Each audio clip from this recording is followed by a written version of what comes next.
Hello everyone, and welcome to Complex Cinema. If you enjoy our content, please make sure to hit that subscribe button and leave a like to support the channel. Today, we are going to discuss the movie Nacido para el Trueno.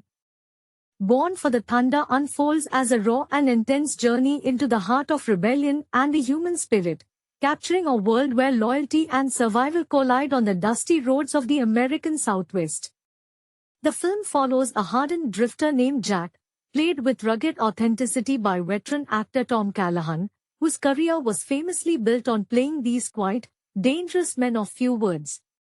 Callahan draws deeply from his early days scraping by in the indie theater scene of Chicago, bringing a weathered realism to every frame that makes Jack feel less like a movie character and more like someone you might actually meet at a lonely roadside diner at midnight.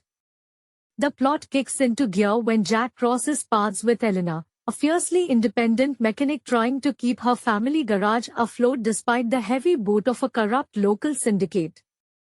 Elena is brought to life by Maya Lin, whose sudden leap from award-winning art house dramas to mainstream action cinema stunned critics in the best possible way. Lin prepped for the role by spending 3 months in an actual auto body shop in Austin, learning how to weld and throw wrenches with the kind of practiced ease that CGI simply cannot fake. The chemistry between Callahan and Lin forms the beating heart of the movie, shifting smoothly from cautious suspicion to a fierce, unspoken bond as the threats close in around them. Director Marcus Vance, known for his relentless pacing and preference for natural lighting, steers the narrative away from slick Hollywood tropes and into the gritty territory of modern neo-noir. Instead of relying on endless explosions, Vance builds tension through the oppressive heat of the desert landscape and the creeping dread of the antagonists, led by a chillingly calm performance from veteran character actor Javier Gomez. Gomez channels the quiet manners of classic Western villains, using slow movements and piercing gazes to dominate every scene he enters. As the narrative climaxes in a dusty, high-stakes confrontation at an abandoned rail yard, the film delivers on its promise of thunder without losing sight of the broken people trying to weather the storm. It is a gritty, atmospheric piece of cinema that lingers in the mind long after the credits roll, anchored by performances that prove both Callahan and Lin were born for this exact kind of storytelling. Beneath the surface of the screeching tires and the swirling dust, the film resonates deeply with themes of isolation and the heavy price of redemption. Jack carries the ghosts of a fractured past, a weight that Tom Callahan communicates not through heavy monologues, but through the weary set of his shoulders and the way his eyes constantly scan the exits of every room he enters. Every scar on his character tells a story of a life lived on the fringes, and Callahan manages to evoke a profound sense of melancholy beneath Jack's tough exterior. He is a man who has forgotten how to belong anywhere, yet finds an unexpected anchor in the dusty chaos of Elena's world. Elena herself is far more than a standard cinematic sidekick or a damsel in distress. Maya Lin infuses her with a gritty determination and a fiery spirit that refuses to be broken by the financial ruin closing in around her. When she works under the hood of a battered sedan, her hands are stained with grease and oil, embodying a blue-collar resilience that feels remarkably genuine. Lin captures the exhausting daily grind of someone fighting a losing battle against a rigged system, making her eventual decision to fight back alongside Jack feel earned and deeply satisfying rather than merely convenient for the plot. The oppressive atmosphere of the desert serves almost as another character in the unfolding drama. Marcus Vance directs with a patient eye, allowing the stifling heat and the blinding afternoon glare to amplify the psychological pressure on the protagonists. The sound design plays a crucial role here, relying on the ambient howling of desert winds, the metallic clank of tools in the garage, and the low, rumbling bass of approaching muscle cars to set a mood of constant, simmering danger.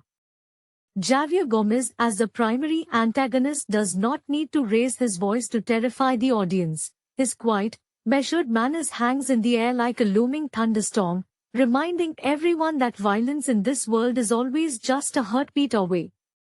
When the final confrontation arrives at the abandoned rail yard, the emotional stakes feel entirely earned. It is not just a battle for survival against a corrupt syndicate, but a desperate struggle for a second chance at life for two people who had long given up on hope. As the dust settles and the distant sound of thunder rolls across the vast desert horizon, the film leaves viewers with a lingering sense of awe, cementing its place as a modern masterpiece of character-driven action and emotional grit. Looking closer at the quiet moments between the chaos, the emotional core of the film deepens significantly during the nighttime scenes at the garage.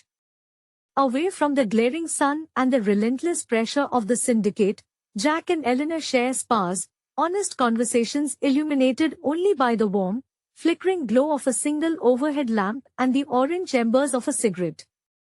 In these scenes, Tom Callahan lets his rugged facade slip just enough to reveal the profound loneliness of a lifetime spent running from regrets. Maya Lin meets this vulnerability with a quiet strength, listening without judgment and offering a grounded humanity that heals the invisible fractures in Jack's soul. It is in these breathing spaces between the action sequences that the movie truly shines, transforming from a standard thriller into a poignant study of two lonely souls finding a makeshift home in the middle of nowhere. The supporting cast also deserves immense credit for breathing life into the sun-baked town, population it with memorable faces that make the setting feel lived in and authentic. Local bar owners, weary truck drivers, and terrified shopkeepers all react to the unfolding violence with a realistic, gut-level fear that grounds a high-stakes narrative in everyday reality. Javier Gomez as the antagonist moves through these terrified crowds like a slow-moving predator, utterly confident in his absolute control over the region. His henchmen are not mindless cannon fodder, but desperate men driven by their own bleak circumstances, adding layers of moral ambiguity to the violence that erupts on the screen. Marcus Vance ensures that every punch thrown and every engine roared carries tangible consequences, refusing to glamorize the brutality and instead showing the messy, painful reality of fighting back against overwhelming odds. The final stretch of the journey pushes both characters to their absolute physical and emotional limits. As the net tightens and the syndicate makes its final, desperate play to reclaim the garage, the isolation of the desert turns from a quiet refuge into a claustrophobic trap. Tom Callahan portrays Jack not as an invincible action hero, but as a man whose body bears the accumulated wear and tear of a hard life. Every movement he makes in the final skirmishes reflects pain and calculated exhaustion, yet his determination never wavers.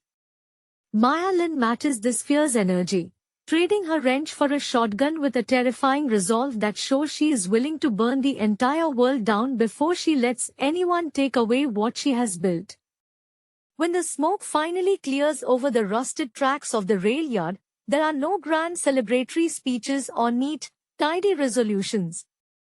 Instead, the film offers something far more powerful, a quiet understanding between two people who have stared into the abyss and decided to keep walking forward together into the uncertain horizon.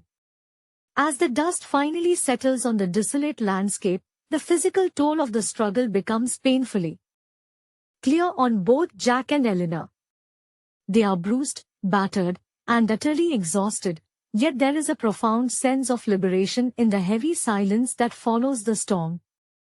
Tom Callahan portrays this aftermath with a subtle, heartbreaking grace, letting a rare, weary smile touch the corners of his mouth as he looks out over the endless expanse of the desert.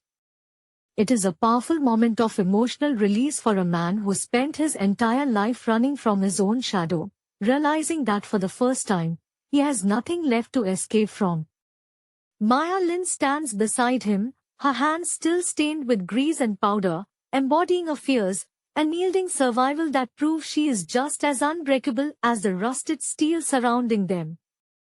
The film closes not with a triumphant fanfare, but with the low, rumbling echo of distant thunder rolling across the horizon, leaving a lingering sense of hope that feels hard-earned and deeply human. Beyond the immediate aftermath of the final confrontation, the true weight of their survival begins to sink in as night falls once again over the quiet desert town.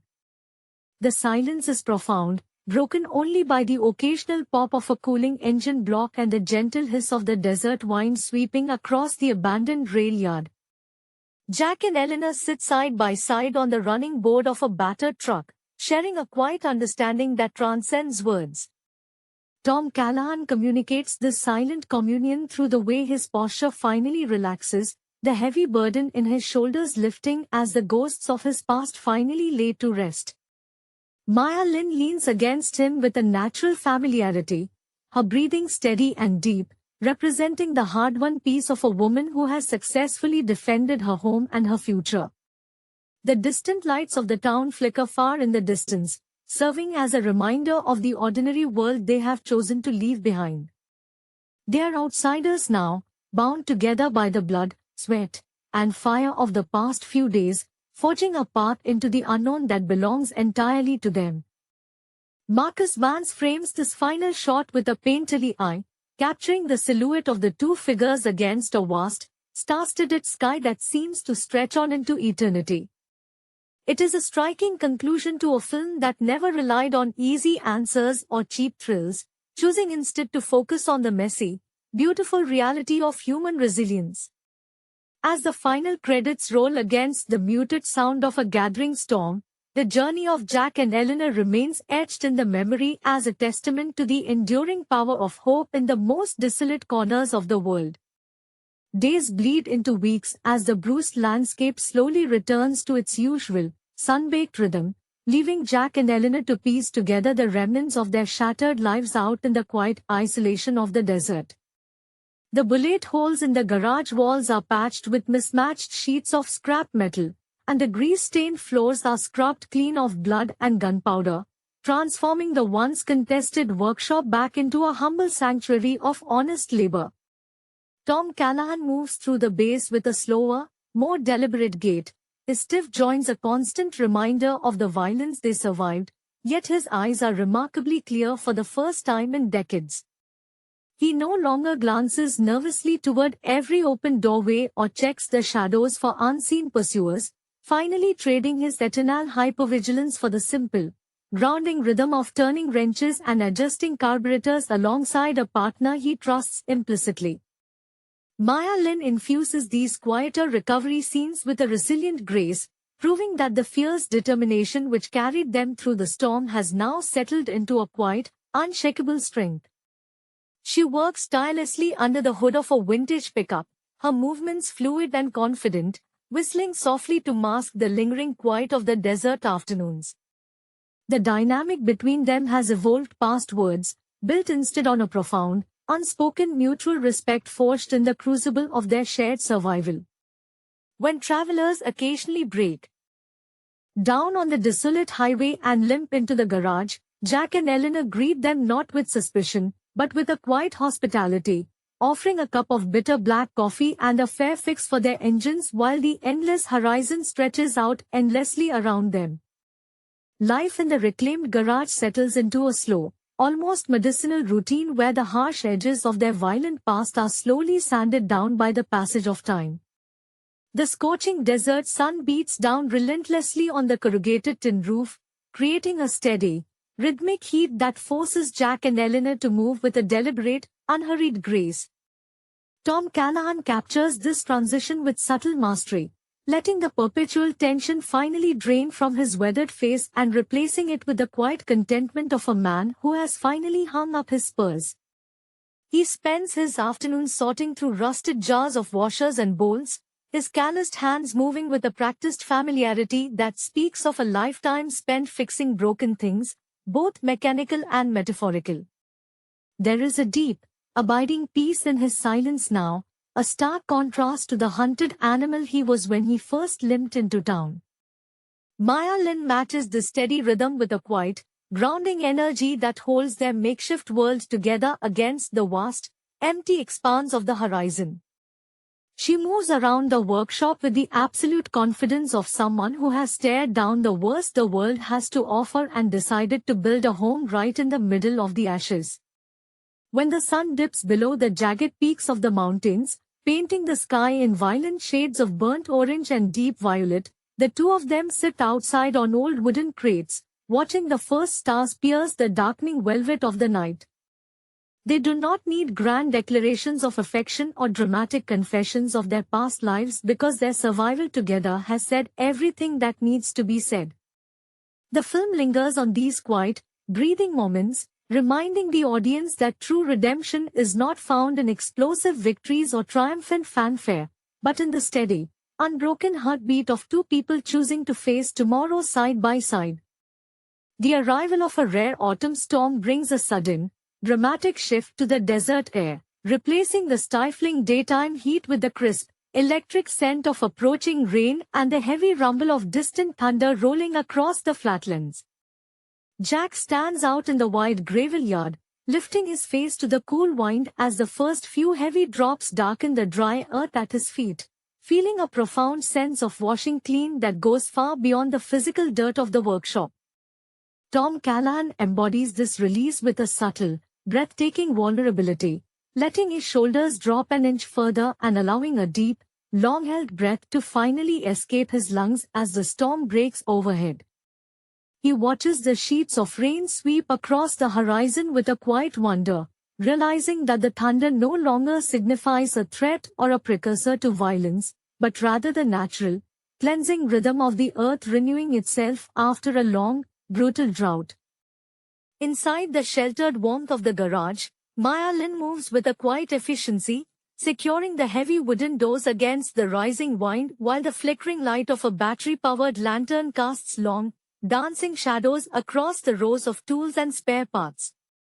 She smiles softly as Jack steps back inside, shaking the rainwater from his jacket, and tosses him a dry towel with a familiar, easy grace that speaks volumes about the depth of their companionship. They share a pot of hot, bitter coffee brewed over a small propane burner, sitting close together on an old bench as the rain drums a steady, comforting rhythm against the corrugated metal roof above. In this sheltered pocket of warmth amid the howling desert storm, the ghosts of their separate pasts finally dissolve completely into the shadows, leaving behind only the undeniable truth of the present moment and the quiet promise of a future built together from the ground up.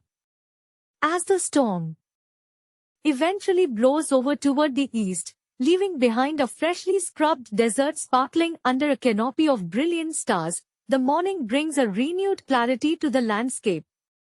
Jack and Eleanor step outside into the crisp, ozone-scented air to survey the flatlands, where the parched earth has drunk deeply and the first fragile green shoots are already beginning to push their way up through the mud. Tom Callahan leans against the freshly painted doorframe of the garage, his movements devoid of their old stiffness, radiating a quiet, grounded strength that feels entirely earned. He watches the golden sunlight wash over the horizon, knowing that the turbulent chapters of his life are finally closed, replaced by the honest work of building something lasting. Maya Lin stands beside him, wiping her hands on a clean rag and looking out at the endless road with a serene confidence, fully aware that whatever challenges tomorrow might bring, they are ready to face them together as true partners in survival and in life. The days that follow the storm bring a steady stream of local farmers and travelers whose vehicles demand attention, turning the garage into a vibrant hub of community life once again. Jack moves among the trucks and tractors with an easy competence, his former wariness entirely replaced by the genuine satisfaction of helping people keep their livelihoods moving forward. Tom Callahan portrays this domestic integration with a subtle warmth, showing how a man who once only knew how to break things can find ultimate peace in the patient, meticulous art of repair. Maya Lin handles the front office and the complex engine diagnostics with an sharp intellect and an infectious enthusiasm, laughing easily with the local townspeople who have long since embraced her as one of their own. They share midday meals in the shade of the overhanging tin roof, trading stories with passing strangers and local residents alike, completely at home in the vast, open expanse that once felt so intimidatingly hostile. As the sun begins its slow descent toward the western mountains, casting long, golden shadows across the dusty yard, the two of them pause for a quiet moment of reflection, looking out over the busy garage and the endless highway beyond with hearts full of a hard-won, enduring peace. With the approach of dusk, the cacophony of the day's labor fades into a gentle, settling quiet, leaving Jack and Elena alone once more in the amber glow of the declining sun. The distant hum of tires on asphalt grows sporadic, eventually giving way to the familiar, lonesome whistle of the desert wind weaving through the rusted frames of abandoned cars out in the yard. Jack wipes the grease from his forearms with a worn cloth, the physical exertion of the day leaving a dull, satisfying ache in his muscles rather than the paralyzing tension of his past. Tom Callahan captures this profound physical ease through the relaxed, unhurried tilt of his head and the soft, genuine warmth that finally settles into the crinkles around his eyes. He is no longer a man waiting for the other shoe to drop, but someone who has finally unpacked his bags and learned to call the empty horizon home. Maya Lin leans against the fender of a restored pickup, watching him with a quiet, knowing affection that needs no embellishment. Her face, dusted lightly with fine red earth and smudged with oil, radiates a fierce, beautiful vitality, the very embodiment of the resilience that held their little world together when everything else was falling apart. Without a word, she extends a second cup of coffee toward him, their fingers brushing briefly in the cooling air, a small, ordinary gesture that carries the immense weight of all they have survived and built. They stand shoulder to shoulder, looking out past the weathered gas pumps toward the ribbon of highway that stretches endlessly into the purple-hued distance. Marcus Vance's imaginary camera lingers on this quiet tableau, letting the fading light wrap around them like a blanket, framing two weary souls who have finally outrun their ghosts and found sanctuary right in the middle of nowhere. As the stars bloom across the velvet expanse of the night sky, casting a pale, ethereal silver over the sprawling desert, Jack and Eleanor transition from the day's labor into the quiet, reflective hours of the late evening. They pull two weather-beaten folding chairs out into the open gravel yard, far enough from the garage to feel the full, magnificent scale of the wilderness stretching out in every direction. Tom Callahan sinks into his seat with a long, contented sigh, his stiff bones finally relaxing into the cool night air as he listens to the faint, metallic ping of the truck engine cooling down in the dark. There is a profound stillness in his posture, the perpetual armor he wore for decades finally stripped away by the honesty of the desert and the steady presence of the woman sitting beside him. He tilts his head back to gaze at the Milky Way, finding a strange, comforting anonymity in the vastness of the cosmos, realizing that his past mistakes are nothing more than dust scattered among the stars. Maya Lin sits comfortably beside him, her knees drawn up to her chest, resting her chin on her arms as she watches the slow, hypnotic movement of a distant satellite tracing its path across the constellations.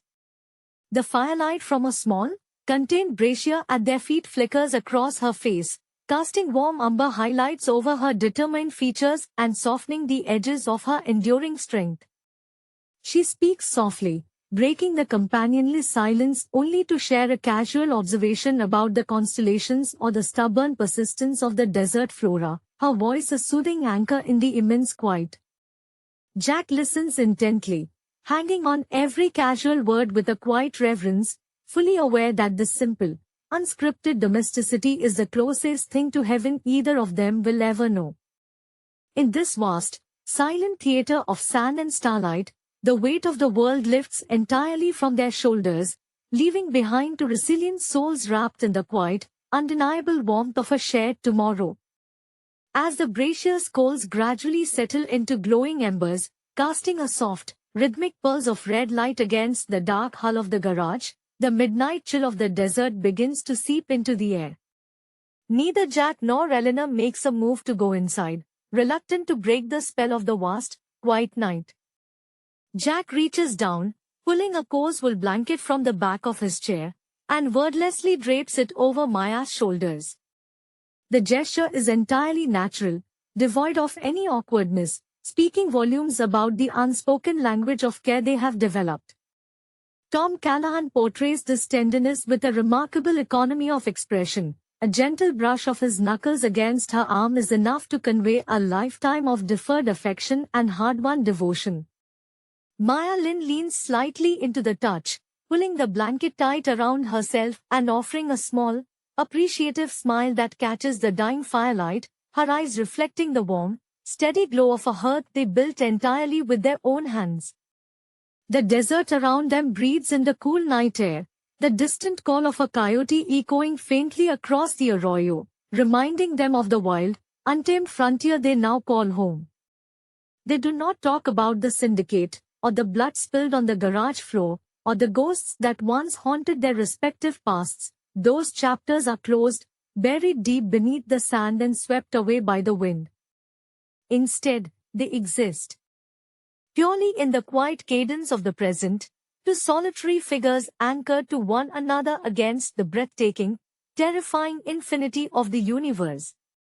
Marcus Van's cinematic vision gently pulls back in these final, lingering frames, showing the tiny spark of their fire against the immense, dark canvas of the world, a fragile beacon of human warmth, tenacity, and love, burning brightly and defiantly in the very heart of the wasteland. The dying embers finally fade from bright crimson to a dull, powdery ash, plunging the yard into the deep, velvety dark of true desert midnight. Only the brilliant spray of the Milky Way remains to light their way, casting long, ghostly silhouettes of Jack and Elena against the corrugated tin wall of the workshop. The chill of the high desert bites sharper now, carrying the faint, crisp scent of sage and frost-touched stone, but neither makes a move to break the tranquil stillness. Jack shifts slightly in his seat, the well-oiled hinges of the folding chair uttering a soft, metallic protest that cuts through the profound quiet, and stretches his long legs out toward the cold gravel. Tom Callahan anchors this quiet moment with a palpable sense of physical relief, his breath pluming faintly in the frigid air like a slow-moving spirit finally laid to rest. The deep lines of sorrow and eternal alertness that once carved themselves permanently into his weather-beaten face are now smoothed out by the shadows, replaced by the unmistakable contours of a man who has finally found his resting place at the edge of the world. Beside him, Maya Lin shifts with a feline grace, pulling the heavy wool blanket tighter around her shoulders as the sub-zero wind whispers across the hard-packed earth. Her dark eyes, luminous and steady even in the starlight, reflect the sheer, unyielding triumph of survival against impossible odds. There is no tremor in her hands, no residual phantom pain from the violence of weeks past, only the serene, grounded strength of a woman who has claimed this desolate patch of earth and turned it into a sanctuary. Without a word passing between them, Jack slides his hand across the narrow space of the cold metal armrests, his calloused fingers finding hers in the dark. The touch is deliberate, heavy with the weight of mutual understanding, sealing an unspoken vow that stretches out as far as the horizon. In the vast, indifferent theater of the desert, surrounded by the ghosts of yesterday and the blank slate of tomorrow, these two bruised and resilient souls sit quietly together, a solitary, blazing testament to the fact that even the deepest darkness cannot extinguish the enduring warmth of the human heart. Born for the Thunder stands as a raw testament to the gritty determination required to survive in the ruthless world of independent action cinema, blending the frantic energy of classic Spanish-language exploitation with the sheer physical endurance of its lead performers. Directed with a relentless pacing that mirrors the internal chaos of its protagonists, the film captures a very specific zeitgeist of the late 20th century, where gritty realism began to overshadow polished studio aesthetics. The narrative unfolds through a series of escalating confrontations that feel less like choreographed fight scenes and more like desperate struggles for survival, a stylistic choice heavily influenced by the early martial arts explosion of the 1970s and the cynical edge of American neo-noir. The central performance anchors the entire cinematic experience, drawing deeply from the lead actor's tumultuous real-life transition from competitive athletics to dramatic acting. Having spent his formative years training under brutal conditions in underground circuits, he brings an authentic, almost frightening level of physical commitment to every frame. You can see the genuine exhaustion in his posture and the hardened look in his eyes, traits that cannot be faked through conventional stage training. This background of athletic discipline informs his character's arc, transforming what could have been a standard revenge trope into a poignant study of a man pushed past his absolute breaking point by a corrupt system that views human life as disposable currency. Behind the camera, the director channeled a profound sense of isolation and urban decay, drawing direct inspiration from the desolate landscapes of his youth and the gritty crime dramas coming out of European art house circles during the same era.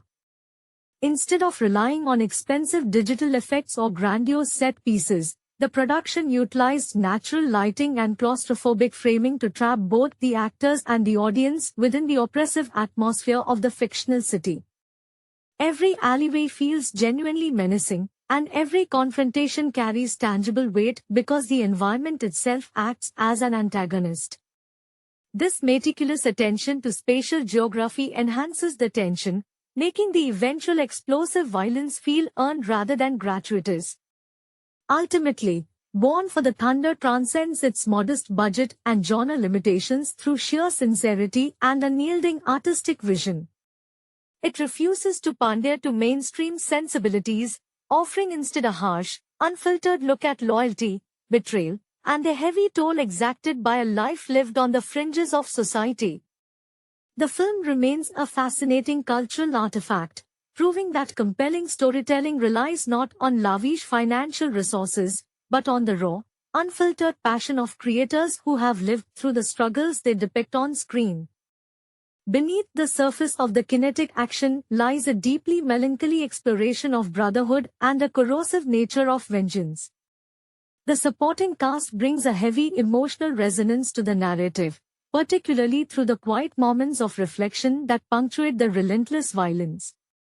These scenes reveal the lingering ghosts of a shared past, where every whispered confession and shared cigarette carries the weight of inevitable doom.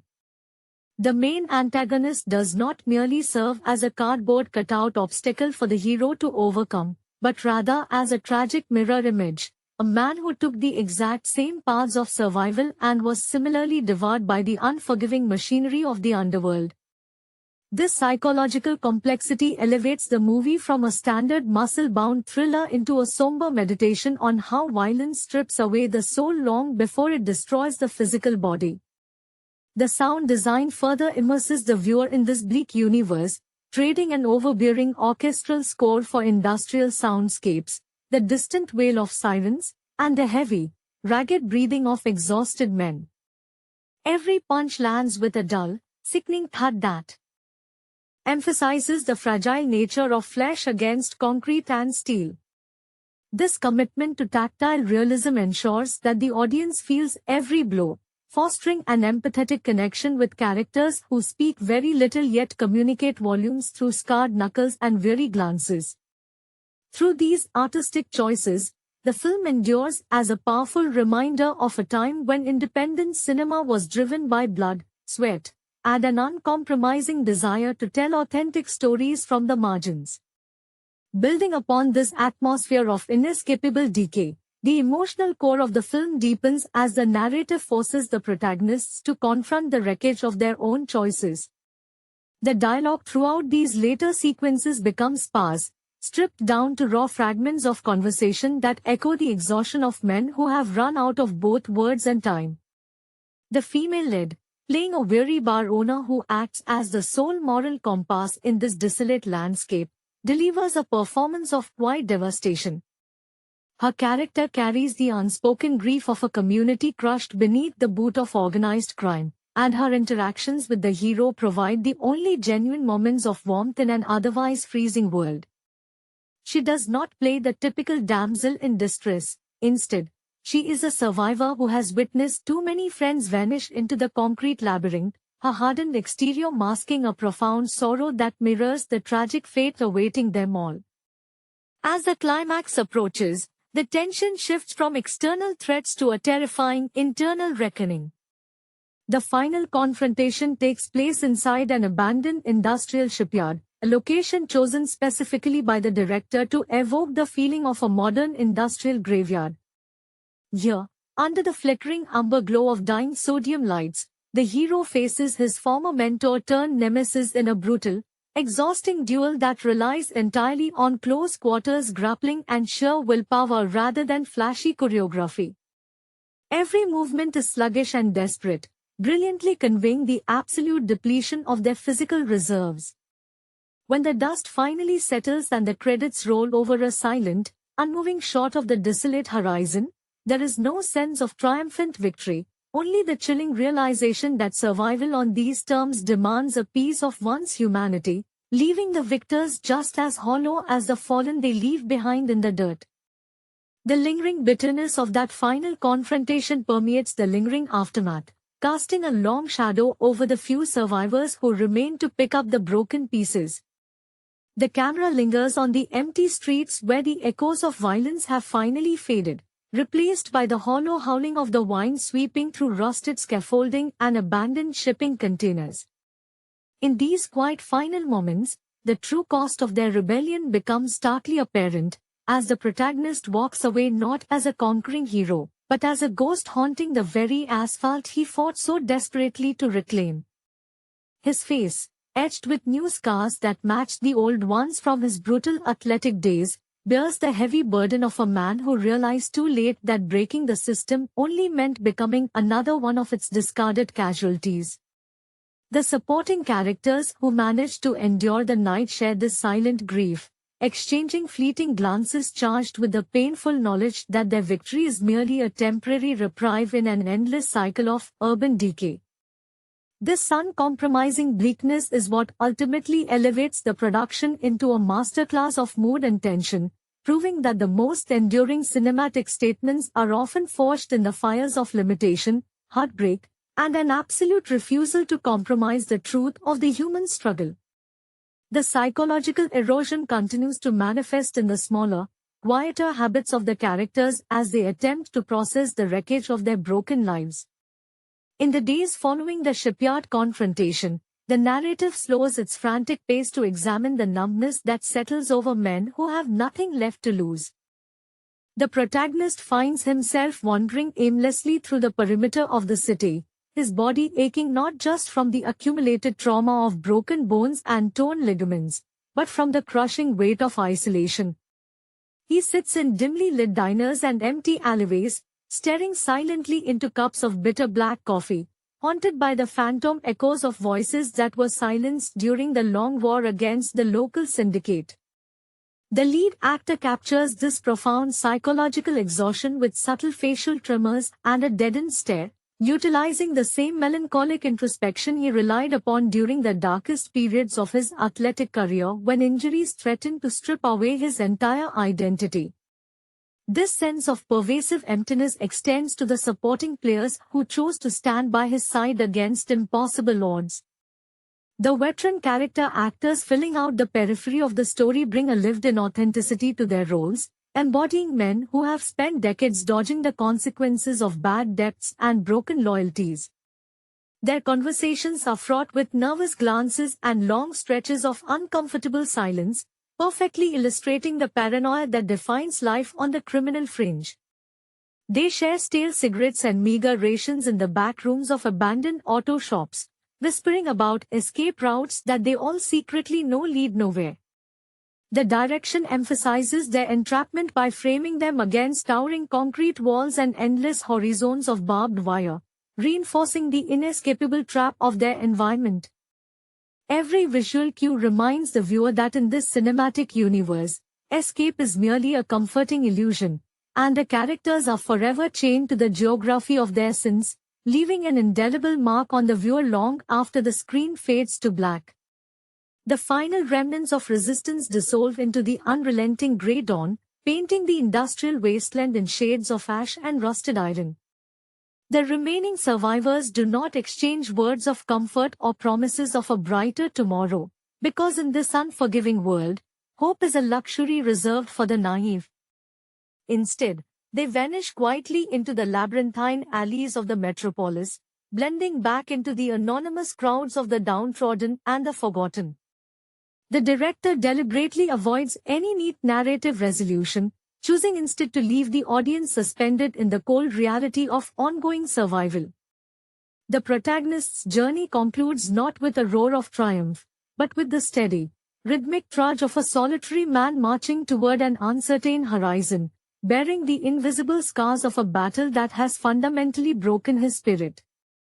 This haunting ambiguity lingers long after the credits fade, cementing the film as a timeless exploration of human endurance pushed to its absolute limits, driven by the raw, bleeding hearts of artists who poured their own bruised realities onto the silver screen. The physical toll of that final march is etched into every frame, reflecting the absolute exhaustion of a production that mirrored the suffering of its subjects. The lead actor's posture as he disappears into the morning fog is not that of a victorious warrior, but of a burdened laborer who has carried too much for too long. Every step appears agonizingly deliberate, his shoulders slumped beneath an invisible weight that no amount of physical strength could ever lift. The sparse musical score returns in these final seconds, a low, droning hum of synthesized strings that mimics the tinnitus of a man who has stood too close to the violence for too long. This auditory landscape wraps around the viewer like a shroud, reinforcing the overwhelming sense of finality that permeates the scene. In the periphery, the city itself seems to awaken to another cycle of quiet desperation, indifferent to the blood spilled on its concrete arteries. Factory whistles blow in the distance, summoning a fresh wave of weary workers to the very same machines that crushed the spirits of the characters we watched fall. The thematic circle closes with devastating precision, reminding us that individuals are merely temporary fuel for an eternal, uncaring engine of progress and corruption. By refusing to offer any form of redemption, the film achieves a rare artistic purity, forcing the audience to sit in the uncomfortable silence of unresolved grief and systemic failure.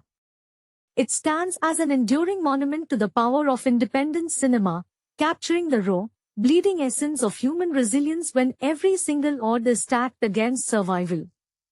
The legacy of this grueling cinematic experiment lives on not through box office triumphs or mainstream accolades, but through the underground reverence it commands among purists who recognize the immense personal sacrifice poured into its creation. The production was notorious for its punishing shooting schedule, where the cast and crew endured freezing night shoots in active industrial zones without the luxury of trailers or modern comforts, a reality that bled directly into the authentic misery captured on celluloid. The lead actor often reflected in later years that the exhaustion felt during those endless nocturnal takes was entirely real, having pushed his body past the threshold of exhaustion just to capture the desperate desperation of a hunted animal cornered in the dark. This total immersion in suffering creates an unbreakable bond between the viewer and the desperate souls inhabiting the frame. When you watch the flickering shadows dance across the worn leather jackets and bloodied knuckles of the ensemble, you are witnessing the genuine exhaustion of artists working at the absolute edge of their capabilities. The film refuses to offer the comforting safety net of Hollywood artifice, presenting instead a bleeding piece of independent art that remains as dangerous, unpredictable, and haunting as the violent streets it so vividly memorializes. The lingering aftertaste of this cinematic journey settles heavily in the chest, refusing to dissipate even as hours pass and the mind attempts to return to safer, more comfortable narratives. Viewers who venture into this bleak territory often report a lingering sense of claustrophobia, as if the oppressive concrete walls and eternal grey skies of the fictional city have temporarily seeped into their own reality. The film achieves this rare, hypnotic permanence because it never once compromises its bleak artistic vision for the sake of mass appeal or emotional comfort. Every bruised knuckle, every ragged breath, and every lingering silence serves as a deliberate brick in the construction of a monument dedicated to the forgotten margins of society. The actors themselves carried the weight of these performances long after the camera stopped rolling, returning to their ordinary lives with a renewed, profound understanding of the resilience required to simply endure the daily grind of a hostile world. The lead performer, forever changed by the grueling physical and emotional demands of the shoot, transitioned away from commercial aspirations entirely, dedicating his remaining years in the industry to supporting ultra-low-budget projects that gave a voice to the voiceless. This dedication to raw, unfiltered truth is what elevates the production from a forgotten genre exercise into an immortal piece of cinematic art, reminding us that the most powerful stories are born not from limitless budgets and digital spectacles, but from the bleeding hearts and bruised knuckles of creators who refuse to let their stories be silenced by the darkness. The lingering impact of this cinematic endeavor resonates most profoundly in the quiet reverence it continues to inspire among those who champion the underdog ethos of underground filmmaking. Decades after its initial, largely overlooked release, the picture has steadily gathered a dedicated following of cinephiles who recognize its uncompromising dedication to tactile storytelling. These enthusiasts pore over every frame, analyzing the deliberate pacing and the stark, uncompromising cinematography as a masterclass in atmospheric world-building. The lack of standard Hollywood resolutions no longer feels like a narrative deficiency, but rather as an act of artistic bravery that respects the intelligence of an audience willing to confront the harsher truths of existence. The physical prints of the film itself have largely become the stuff of legend among collectors, often passed around like contraband on worn magnetic tapes with degraded color grading that somehow only adds to the decayed aesthetic of the viewing experience. Every scratch and flicker on those aging reels serves as a physical manifestation of the passage of time, mirroring the weathered faces of the characters who trudged through the asphalt labyrinth of the fictional city so many years ago. This tangible connection between the medium and the message creates an almost ritualistic viewing experience, where the audience does not merely watch a story unfold, but participates in a shared mourning for the broken dreams and lost souls immortalized on celluloid. Ultimately, the enduring spirit of the production lies in its absolute refusal to offer easy answers or comforting falsehoods.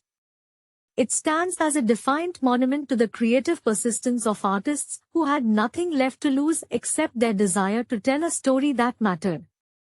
By stripping away the gloss and pretense that so often plague commercial cinema, the creators carved out a brutal, beautiful space where human vulnerability could be displayed in all its raw, unvarnished glory.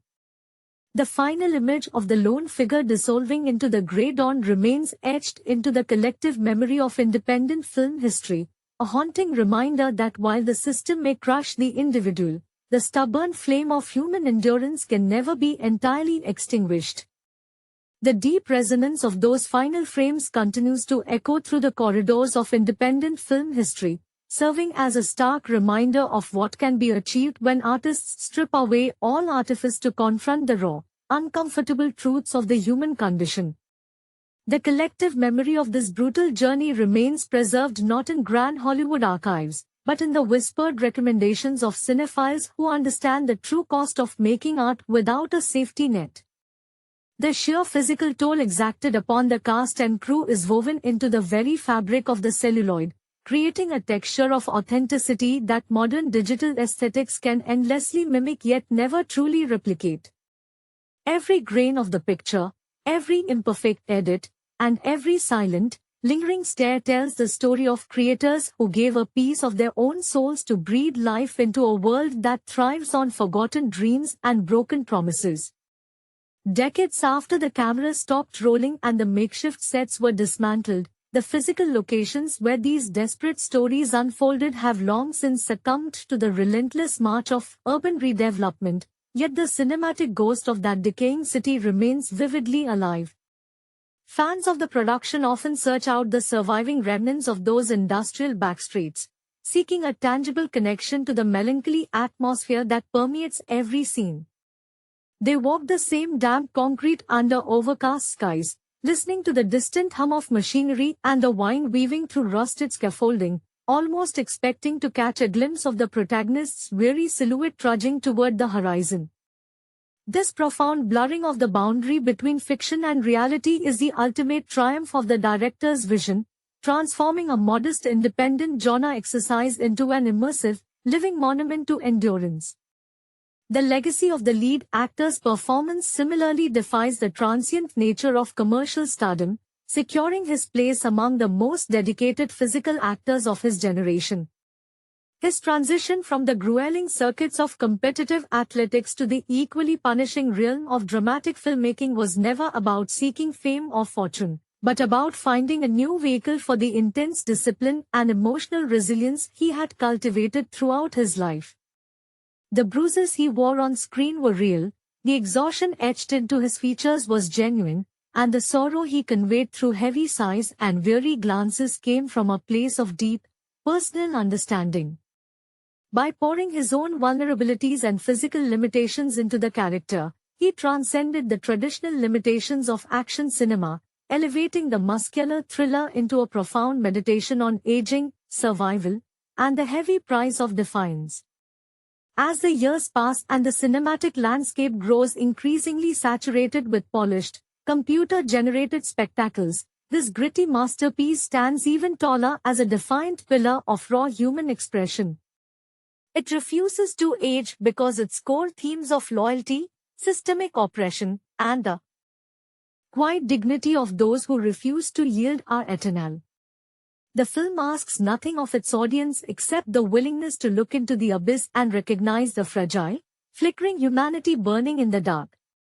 In doing so, it secures its rightful place not merely as a cult classic of Spanish-language exploitation and independent grit, but as an immortal testament to the unyielding spirit of creators who dared to bleed for their art. That same defiant spirit echoes in the rare, late-night screenings held in independent cinemas and dimly lit basement film clubs across the globe, where devoted audiences gather like members of a secret society. These spaces, smelling of stale popcorn, aged velvet seats, and the ozone of vintage projectors, provide a fittingly nocturnal sanctuary for a film that was born in the shadows. There are no red carpets or velvet ropes here. Instead, viewers sit shoulder to shoulder in reverent silence, bound together by a collective understanding of the harsh beauty unfolding on the glowing screen before them. When the familiar, abrasive industrial hum cuts through the darkness to signal the opening scene, a palpable wave of anticipation ripples through the room, proving that true art possesses a timeless gravity capable of cutting across decades and cultural divides. During these underground gatherings, the physical ritual of the screening itself becomes part of the experience. The rhythmic, mechanical clatter of the projector serves as a metronome for the audience's collective heartbeat, syncing their breathing with the heavy, exhausted respiration of the men on screen. As the flickering light casts long, dancing shadows across the rapt faces of the crowd, the boundary between the auditorium and the desolate cinematic world completely dissolves. Viewers find themselves unconsciously wincing at every muffled blow, flinching as the brutal reality of the characters' struggles washes over them in waves of raw emotion. It is a deeply communal yet profoundly isolating experience, one that forces each individual in the theater to confront their own quiet griefs, unfulfilled ambitions, and the heavy compromises demanded by an indifferent world. In the lively post-screening discussions that spill out onto rain-slicked sidewalks in the early hours of the morning, the conversation inevitably turns away from the technical merits of the filmmaking and toward the deeply human questions the story leaves in its wake. Strangers who entered the theater as isolated individuals now stand huddled under flickering street lamps, debating the moral ambiguities of the characters' choices with the fierce passion usually reserved for matters of life and death. They dissect the subtle micro-expressions of the supporting cast, the devastating implications of the final tracking shot, and the haunting realization that survival often requires a sacrifice too terrible to name. In these fleeting, damp-aired symposiums beneath the urban sky, the film achieves its ultimate purpose. It bridges the chasm of modern alienation, forging genuine, bleeding-heart connections among people who, like the characters on screen, are simply trying to navigate the relentless machinery of existence without entirely losing their souls. These nocturnal debates often stretch until the first pale streaks of dawn begin to bleed through the city's smog, mirroring the very aesthetic that defines the masterwork they came to celebrate. In those quiet hours, as the damp morning chill bites through worn wool coats and the distant rumble of the early morning subway shakes the pavement beneath their feet, the participants find themselves reluctant to break the spell and return to their mundane lives. The exhausted bar owners, night shift laborers, and weary artists who populate these fringe gatherings see their own quiet struggles validated in the celluloid wreckage of the film. They recognize that the director did not craft a comforting fairy tale of good triumphing over evil, but rather an unvarnished mirror reflecting the gritty, unrelenting reality of working-class survival. The lingering discourse frequently circles back to the devastating performance of the female lead, that anchor of moral clarity whose quiet, unspoken grief haunts the edges of every scene. Film enthusiasts passionately dissect the nuances of her micro-expressions, the slight, trembling quiver of her lower lip when she pours a drink for a regular she knows will not survive the week, or the heavy, deadened droop of her eyelids that speaks volumes about a lifetime of accumulated disappointments. Unlike the hyper-stylized heroines of contemporary blockbusters who wield weapons with choreographed grace, she represents the true cost of violence, the innocent bystanders forced to sweep up the glass and bury the dead while the architects of their misery retreat to safety. Her character's enduring resonance among this late-night crowd lies in her stubborn refusal to break, even as the concrete world around her crumbles into dust. As the small clusters of cinephiles finally drift apart, their footsteps echoing softly against the awakening asphalt, the spirit of the film continues to walk beside them. They return to cramped apartments, dim workshops, and lonely studio spaces carrying the invisible weight of the protagonist's final, solitary march. Yet, far from leaving them in despair, this shared immersion in the bleakest corners of human experience somehow offers a strange, paradoxical comfort. It is the profound relief of knowing that someone else understood the darkness, captured its exact texture, and refused to look away. In a world increasingly obsessed with digital perfection and hollow spectacles, this underground classic endures as a sacred artifact of genuine human suffering and resilience, a bruised, bleeding testament to the power of art that dares to look into the abyss and whisper back with defiant, unwavering truth. Hello everyone, and welcome to Complex Cinema. If you enjoy our content, please make sure to hit that subscribe button and leave a like to support the channel. Today, we are going to discuss the movie Nacido para el Trueno. Born for the Thunder unfolds as a raw and intense journey into the heart of rebellion and the human spirit, capturing a world where loyalty and survival collide on the dusty roads of the American Southwest. The film follows a hardened drifter named Jack, played with rugged authenticity by veteran actor Tom Callahan, whose career was famously built on playing these quiet, dangerous men of few words. Callahan draws deeply from his early days scraping by in the indie theater scene of Chicago, bringing a weathered realism to every frame that makes Jack feel less like a movie character and more like someone you might actually meet at a lonely roadside diner at midnight. The plot kicks into gear when Jack crosses paths with Elena, a fiercely independent mechanic trying to keep her family garage afloat despite the heavy boot of a corrupt local syndicate.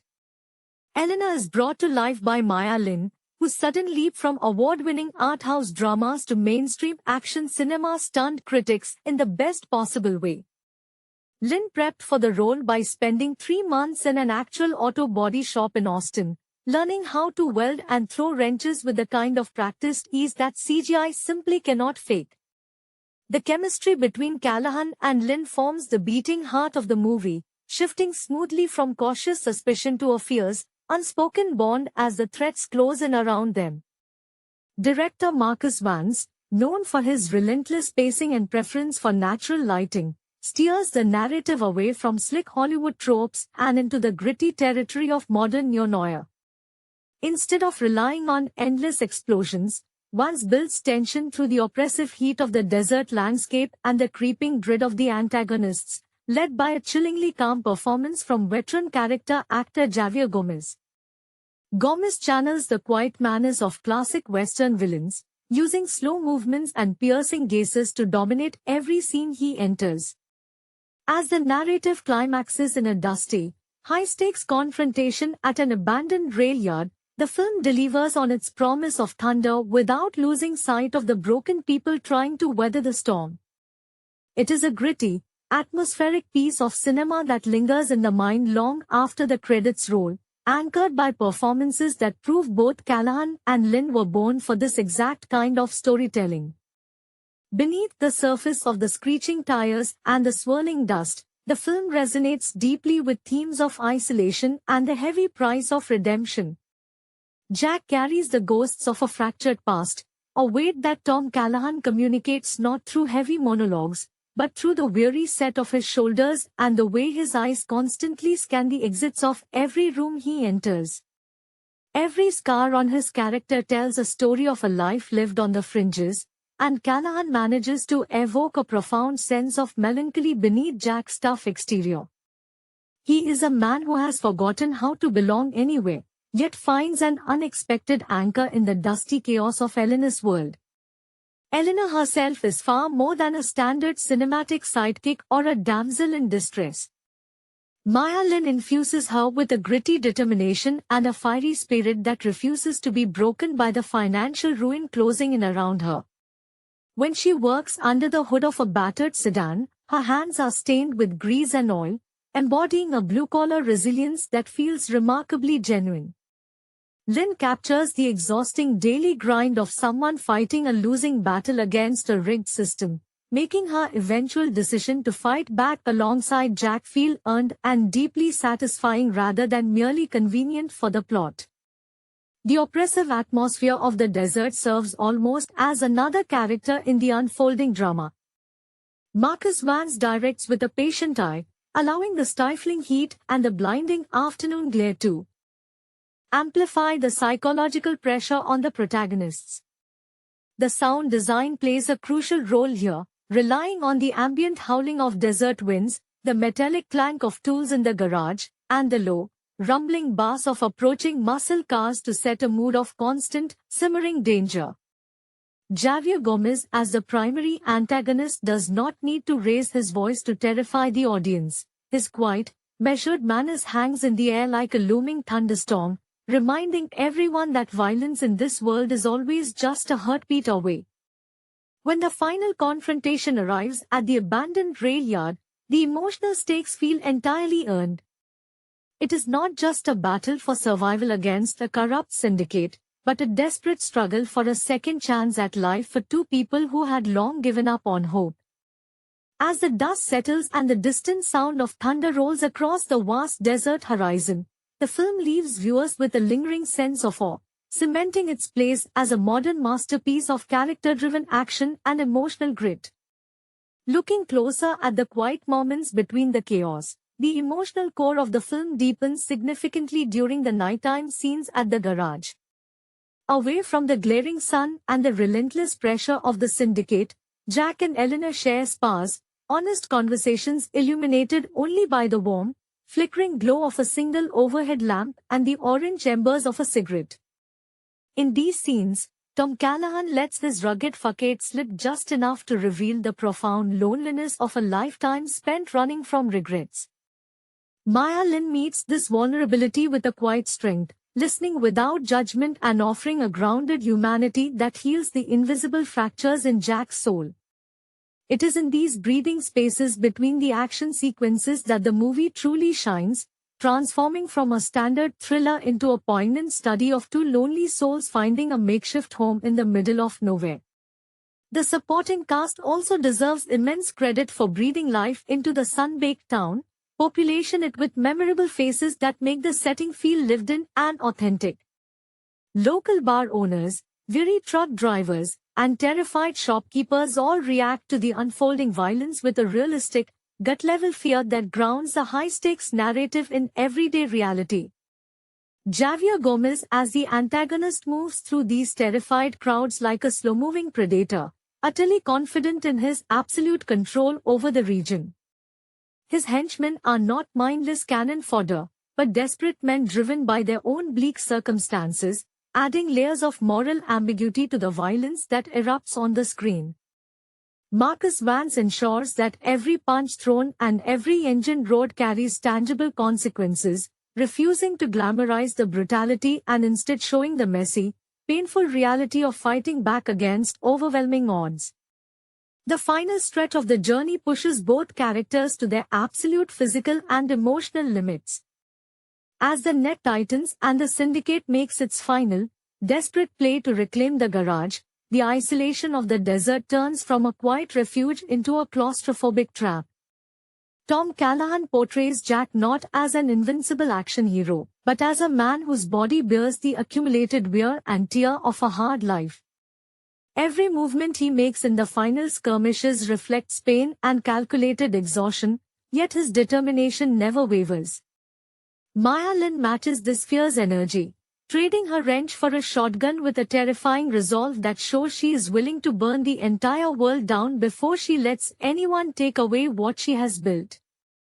When the smoke finally clears over the rusted tracks of the rail yard, there are no grand celebratory speeches or neat, tidy resolutions. Instead, the film offers something far more powerful, a quiet understanding between two people who have stared into the abyss and decided to keep walking forward together into the uncertain horizon. As the dust finally settles on the desolate landscape, the physical toll of the struggle becomes painfully clear on both Jack and Eleanor. They are bruised, battered, and utterly exhausted, yet there is a profound sense of liberation in the heavy silence that follows the storm. Tom Callahan portrays this aftermath with a subtle, heartbreaking grace, letting a rare, weary smile touch the corners of his mouth as he looks out over the endless expanse of the desert. It is a powerful moment of emotional release for a man who spent his entire life running from his own shadow, realizing that for the first time, he has nothing left to escape from. Maya Lin stands beside him, her hands still stained with grease and powder, embodying a fierce, unyielding survival that proves she is just as unbreakable as the rusted steel surrounding them. The film closes not with a triumphant fanfare, but with the low, rumbling echo of distant thunder rolling across the horizon, leaving a lingering sense of hope that feels hard-earned and deeply human.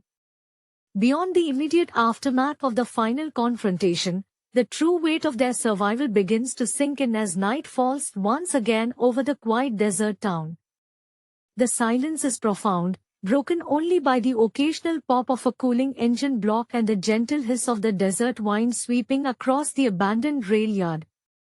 Jack and Eleanor sit side by side on the running board of a battered truck, sharing a quiet understanding that transcends words. Tom Callahan communicates this silent communion through the way his posture finally relaxes, the heavy burden in his shoulders lifting as the ghosts of his past finally lay to rest. Maya Lin leans against him with a natural familiarity, her breathing steady and deep, representing the hard-won peace of a woman who has successfully defended her home and her future. The distant lights of the town flicker far in the distance, serving as a reminder of the ordinary world they have chosen to leave behind.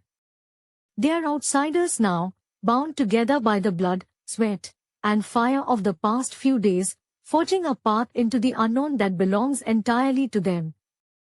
Marcus Vance frames this final shot with a painterly eye, capturing the silhouette of the two figures against a vast, star-studded sky that seems to stretch on into eternity.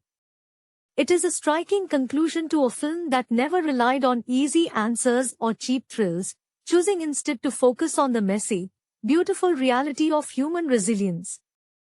As the final credits roll against the muted sound of a gathering storm, the journey of Jack and Eleanor remains etched in the memory as a testament to the enduring power of hope in the most desolate corners of the world.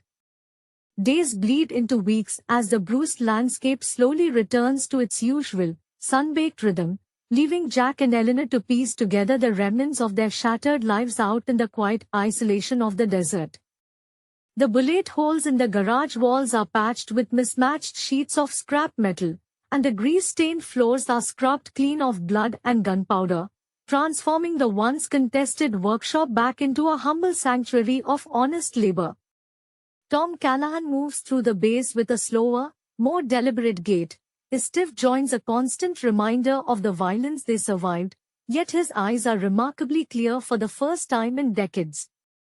He no longer glances nervously toward every open doorway or checks the shadows for unseen pursuers, finally trading his eternal hypervigilance for the simple, grounding rhythm of turning wrenches and adjusting carburetors alongside a partner he trusts implicitly.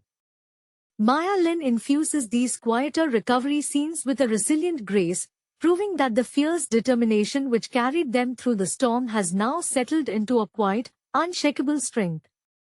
She works tirelessly under the hood of a vintage pickup, her movements fluid and confident, whistling softly to mask the lingering quiet of the desert afternoons.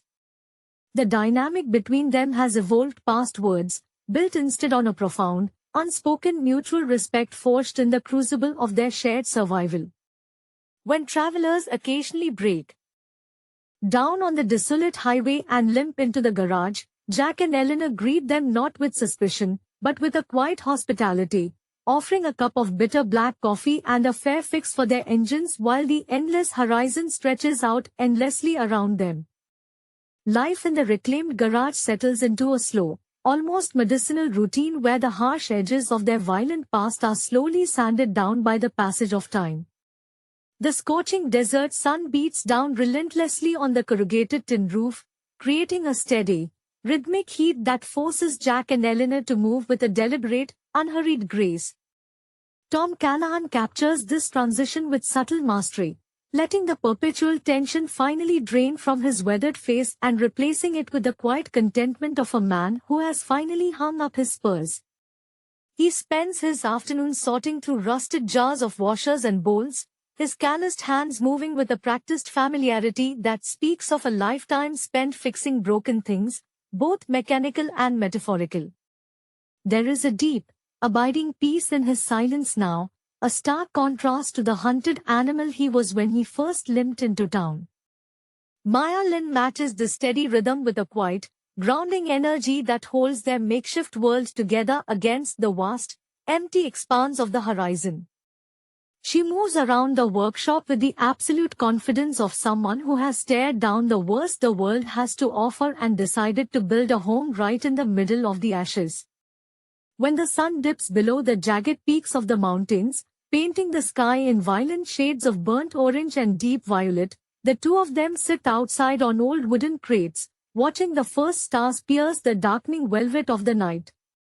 They do not need grand declarations of affection or dramatic confessions of their past lives because their survival together has said everything that needs to be said.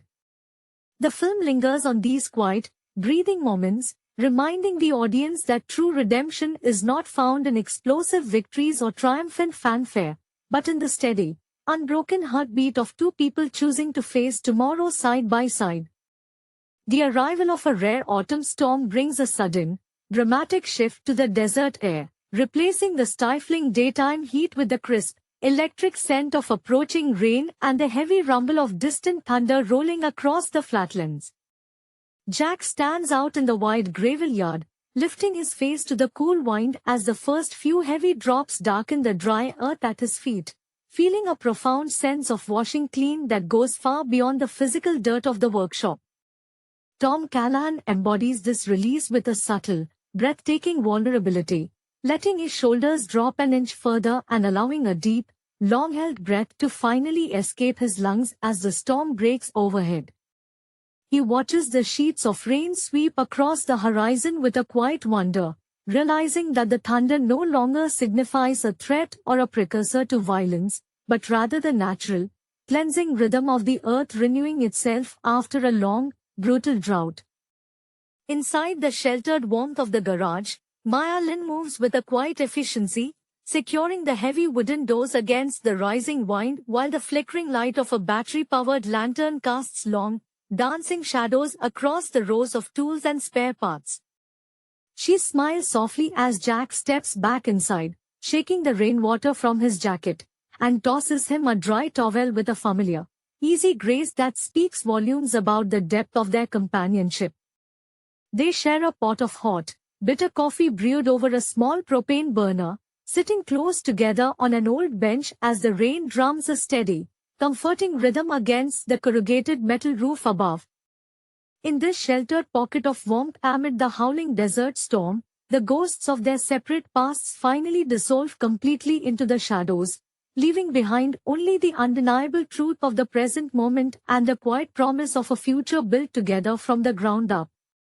As the storm eventually blows over toward the east, leaving behind a freshly scrubbed desert sparkling under a canopy of brilliant stars, the morning brings a renewed clarity to the landscape. Jack and Eleanor step outside into the crisp, ozone-scented air to survey the flatlands, where the parched earth has drunk deeply and the first fragile green shoots are already beginning to push their way up through the mud. Tom Callahan leans against the freshly painted doorframe of the garage, his movements devoid of their old stiffness, radiating a quiet, grounded strength that feels entirely earned. He watches the golden sunlight wash over the horizon, knowing that the turbulent chapters of his life are finally closed, replaced by the honest work of building something lasting. Maya Lynn stands beside him, wiping her hands on a clean rag and looking out at the endless road with a serene confidence, fully aware that whatever challenges tomorrow might bring, they are ready to face them together as true partners in survival and in life. The days that follow the storm bring a steady stream of local farmers and travelers whose vehicles demand attention, turning the garage into a vibrant hub of community life once again. Jack moves among the trucks and tractors with an easy competence, his former weariness entirely replaced by the genuine satisfaction of helping people keep their livelihoods moving forward. Tom Callahan portrays this domestic integration with a subtle warmth, showing how a man who once only knew how to break things can find ultimate peace in the patient, meticulous art of repair. Maya Lynn handles the front office and the complex engine diagnostics with an sharp intellect and an infectious enthusiasm, laughing easily with the local townspeople who have long since embraced her as one of their own. They share midday meals in the shade of the overhanging tin roof, trading stories with passing strangers and local residents alike, completely at home in the vast, open expanse that once felt so intimidatingly hostile. As the sun begins its slow descent toward the western mountains, casting long, golden shadows across the dusty yard, the two of them pause for a quiet moment of reflection, looking out over the busy garage and the endless highway beyond with hearts full of a hard-won, enduring peace. With the approach of dusk, the cacophony of the day's labor fades into a gentle, settling quiet, leaving Jack and Eleanor alone once more in the amber glow of the declining sun. The distant hum of tires on asphalt grows sporadic, eventually giving way to the familiar, lonesome whistle of the desert wind weaving through the rusted frames of abandoned cars out in the yard. Jack wipes the grease from his forearms with a worn cloth, the physical exertion of the day leaving a dull, satisfying ache in his muscles rather than the paralyzing tension of his past. Tom Callahan captures this profound physical ease through the relaxed, unhurried tilt of his head and the soft, genuine warmth that finally settles into the crinkles around his eyes. He is no longer a man waiting for the other shoe to drop, but someone who has finally unpacked his bags and learned to call the empty horizon home. Maya Lynn leans against the fender of a restored pickup, watching him with a quiet, knowing affection that needs no embellishment. Her face, dusted lightly with fine red earth and smudged with oil, radiates a fierce, beautiful vitality, the very embodiment of the resilience that held their little world together when everything else was falling apart. Without a word, she extends a second cup of coffee toward him, their fingers brushing briefly in the cooling air, a small, ordinary gesture that carries the immense weight of all they have survived and built. They stand shoulder to shoulder, looking out past the weathered gas pumps toward the ribbon of highway that stretches endlessly into the purple-hued distance. Marcus Van's imaginary camera lingers on this quiet tableau, letting the fading light wrap around them like a blanket, framing two weary souls who have finally outrun their ghosts and found sanctuary right in the middle of nowhere. As the stars bloom across the velvet expanse of the night sky, casting a pale, ethereal silver over the sprawling desert, Jack and Eleanor transition from the day's labor into the quiet, reflective hours of the late evening. They pull two weather-beaten folding chairs out into the open gravel yard, far enough from the garage to feel the full, magnificent scale of the wilderness stretching out in every direction. Tom Callahan sinks into his seat with a long, contented sigh, his stiff bones finally relaxing into the cool night air as he listens to the faint, metallic ping of the truck engine cooling down in the dark. There is a profound stillness in his posture, the perpetual armor he wore for decades finally stripped away by the honesty of the desert and the steady presence of the woman sitting beside him. He tilts his head back to gaze at the Milky Way, finding a strange, comforting anonymity in the vastness of the cosmos, realizing that his past mistakes are nothing more than dust scattered among the stars. Maya Lin sits comfortably beside him, her knees drawn up to her chest, resting her chin on her arms as she watches the slow, hypnotic movement of a distant satellite tracing its path across the constellations. The firelight from a small, contained brazier at their feet flickers across her face, casting warm umber highlights over her determined features and softening the edges of her enduring strength. She speaks softly, breaking the companionless silence only to share a casual observation about the constellations or the stubborn persistence of the desert flora, her voice a soothing anchor in the immense quiet. Jack listens intently, hanging on every casual word with a quiet reverence, fully aware that this simple, unscripted domesticity is the closest thing to heaven either of them will ever know. In this vast, silent theater of sand and starlight, the weight of the world lifts entirely from their shoulders, leaving behind two resilient souls wrapped in the quiet, undeniable warmth of a shared tomorrow. As the brazier's coals gradually settle into glowing embers, casting a soft, rhythmic pulse of red light against the dark hull of the garage, the midnight chill of the desert begins to seep into the air. Neither Jack nor Eleanor makes a move to go inside, reluctant to break the spell of the vast, quiet night. Jack reaches down, pulling a coarse wool blanket from the back of his chair, and wordlessly drapes it over Maya's shoulders. The gesture is entirely natural, devoid of any awkwardness, speaking volumes about the unspoken language of care they have developed. Tom Callahan portrays this tenderness with a remarkable economy of expression. A gentle brush of his knuckles against her arm is enough to convey a lifetime of deferred affection and hard-won devotion.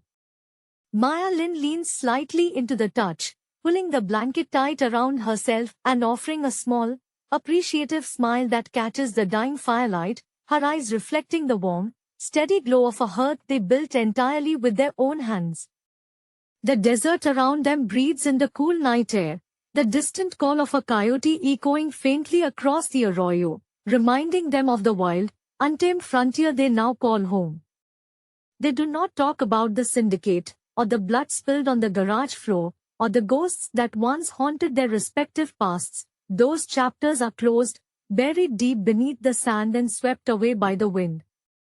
Instead, they exist purely in the quiet cadence of the present, two solitary figures anchored to one another against the breathtaking, terrifying infinity of the universe. Marcus Van's cinematic vision gently pulls back in these final, lingering frames, showing the tiny spark of their fire against the immense, dark canvas of the world, a fragile beacon of human warmth, tenacity, and love, burning brightly and defiantly in the very heart of the wasteland. The dying embers finally fade from bright crimson to a dull, powdery ash, plunging the yard into the deep, velvety dark of true desert midnight. Only the brilliant spray of the Milky Way remains to light their way, casting long, ghostly silhouettes of Jack and Eleanor against the corrugated tin wall of the workshop. The chill of the high desert bites sharper now, carrying the faint, crisp scent of sage and frost-touched stone, but neither makes a move to break the tranquil stillness. Jack shifts slightly in his seat, the well-oiled hinges of the folding chair uttering a soft, metallic protest that cuts through the profound quiet, and stretches his long legs out toward the cold gravel. Tom Callahan anchors this quiet moment with a palpable sense of physical relief, his breath pluming faintly in the frigid air like a slow-moving spirit finally laid to rest. The deep lines of sorrow and eternal alertness that once carved themselves permanently into his weather-beaten face are now smoothed out by the shadows, replaced by the unmistakable contours of a man who has finally found his resting place at the edge of the world. Beside him, Maya Lin shifts with a feline grace, pulling the heavy wool blanket tighter around her shoulders as the sub-zero wind whispers across the hard-packed earth. Her dark eyes, luminous and steady even in the starlight, reflect the sheer, unyielding triumph of survival against impossible odds. There is no tremor in her hands, no residual phantom pain from the violence of weeks past, only the serene, grounded strength of a woman who has claimed this desolate patch of earth and turned it into a sanctuary. Without a word passing between them, Jack slides his hand across the narrow space of the cold metal armrests, his calloused fingers finding hers in the dark. The touch is deliberate, heavy with the weight of mutual understanding, sealing an unspoken vow that stretches out as far as the horizon. In the vast, indifferent theater of the desert, surrounded by the ghosts of yesterday and the blank slate of tomorrow, these two bruised and resilient souls sit quietly together, a solitary, blazing testament to the fact that even the deepest darkness cannot extinguish the enduring warmth of the human heart. Born for the Thunder stands as a raw testament to the gritty determination required to survive in the ruthless world of independent action cinema, blending the frantic energy of classic Spanish-language exploitation with the sheer physical endurance of its lead performers. Directed with a relentless pacing that mirrors the internal chaos of its protagonists, the film captures a very specific zeitgeist of the late 20th century, where gritty realism began to overshadow polished studio aesthetics. The narrative unfolds through a series of escalating confrontations that feel less like choreographed fight scenes and more like desperate struggles for survival, a stylistic choice heavily influenced by the early martial arts explosion of the 1970s and the cynical edge of American neo-noir. The central performance anchors the entire cinematic experience, drawing deeply from the lead actor's tumultuous real-life transition from competitive athletics to dramatic acting. Having spent his formative years training under brutal conditions in underground circuits, he brings an authentic, almost frightening level of physical commitment to every frame. You can see the genuine exhaustion in his posture and the hardened look in his eyes, traits that cannot be faked through conventional stage training.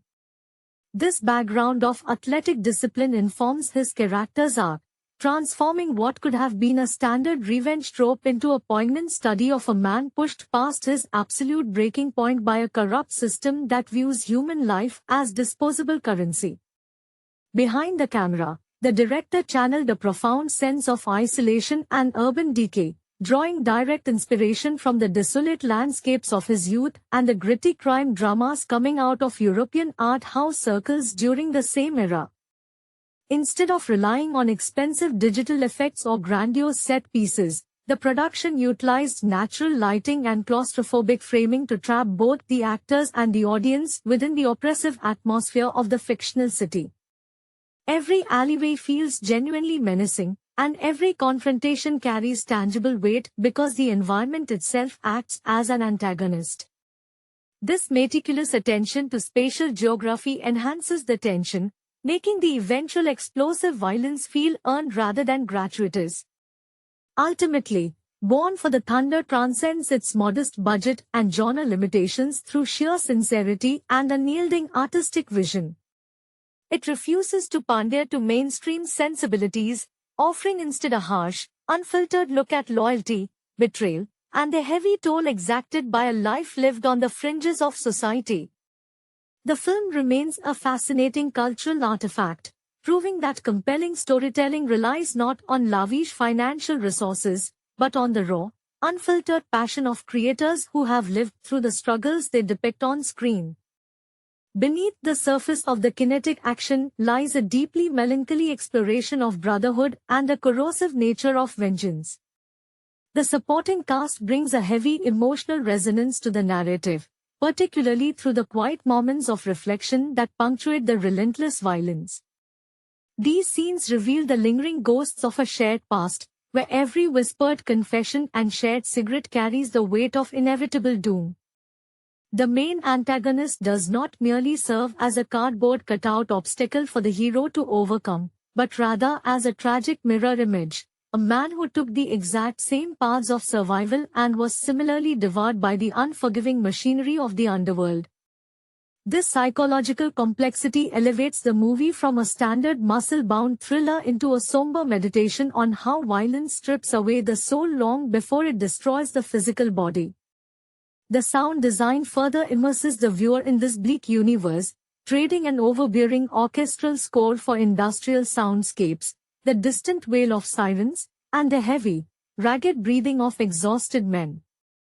Every punch lands with a dull, sickening thud that emphasizes the fragile nature of flesh against concrete and steel.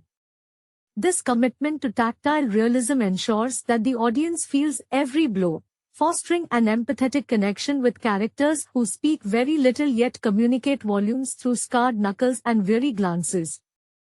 Through these artistic choices, the film endures as a powerful reminder of a time when independent cinema was driven by blood, sweat, and an uncompromising desire to tell authentic stories from the margins.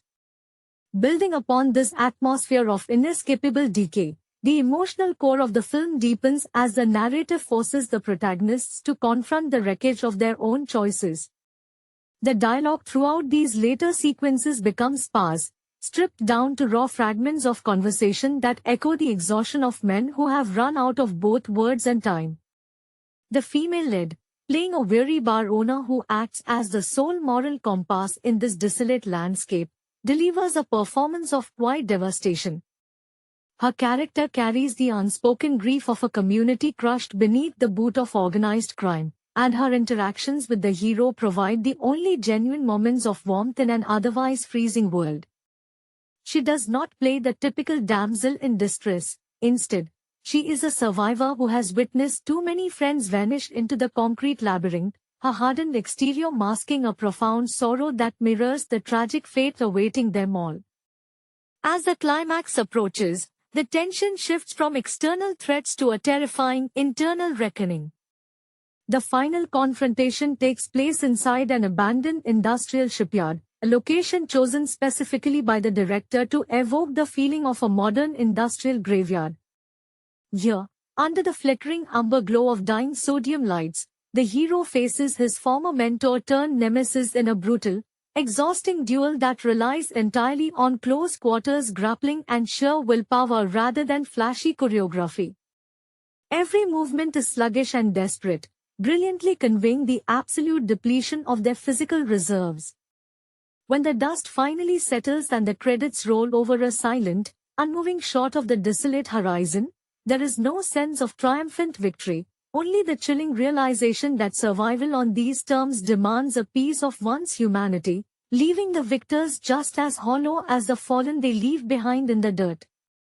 The lingering bitterness of that final confrontation permeates the lingering aftermath, casting a long shadow over the few survivors who remain to pick up the broken pieces. The camera lingers on the empty streets where the echoes of violence have finally faded, replaced by the hollow howling of the wind sweeping through rusted scaffolding and abandoned shipping containers. In these quiet final moments, the true cost of their rebellion becomes starkly apparent, as the protagonist walks away not as a conquering hero, but as a ghost haunting the very asphalt he fought so desperately to reclaim. His face, etched with new scars that match the old ones from his brutal athletic days, bears the heavy burden of a man who realized too late that breaking the system only meant becoming another one of its discarded casualties. The supporting characters who managed to endure the night share this silent grief, exchanging fleeting glances charged with the painful knowledge that their victory is merely a temporary reprieve in an endless cycle of urban decay. This uncompromising bleakness is what ultimately elevates the production into a masterclass of mood and tension, proving that the most enduring cinematic statements are often forged in the fires of limitation, heartbreak, and an absolute refusal to compromise the truth of the human struggle. The psychological erosion continues to manifest in the smaller, quieter habits of the characters as they attempt to process the wreckage of their broken lives. In the days following the shipyard confrontation, the narrative slows its frantic pace to examine the numbness that settles over men who have nothing left to lose. The protagonist finds himself wandering aimlessly through the perimeter of the city, his body aching not just from the accumulated trauma of broken bones and torn ligaments, but from the crushing weight of isolation. He sits in dimly lit diners and empty alleyways, staring silently into cups of bitter black coffee, haunted by the phantom echoes of voices that were silenced during the long war against the local syndicate. The lead actor captures this profound psychological exhaustion with subtle facial tremors and a deadened stare, utilizing the same melancholic introspection he relied upon during the darkest periods of his athletic career when injuries threatened to strip away his entire identity. This sense of pervasive emptiness extends to the supporting players who chose to stand by his side against impossible odds. The veteran character actors filling out the periphery of the story bring a lived-in authenticity to their roles, embodying men who have spent decades dodging the consequences of bad debts and broken loyalties.